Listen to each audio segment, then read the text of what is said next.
सांगोला तालुक्यात माण नदीपात्रातून अवैध वाळू उपसा करून विनापरवाना वाहतूक करणाऱ्या वाहनावर मंगळवेढा उपविभागीय पोलिसांच्या पथकाने धडक कारवाई केली आहे.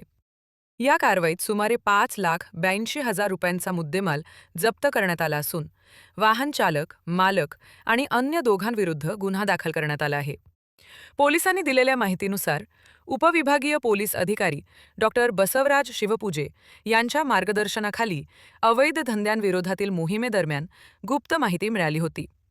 त्यानुसार लोटेवाडी परिसरात पोलिसांनी सापळा रचला. संशयित टमटम वाहनाला थांबवण्याचा प्रयत्न केला असता चालकाने वाहन न थांबवता पळ काढला. पोलिसांनी पाठलाग करून वाहन अडवले. मात्र चालक आणि त्याच्यासोबत असलेले 2 जण अंधाराचा फायदा घेऊन घटनास्थळावरून पसार झाले. तपासणी दरम्यान वाहनात सुमारे 1 ब्रास वाळू आढळून आली.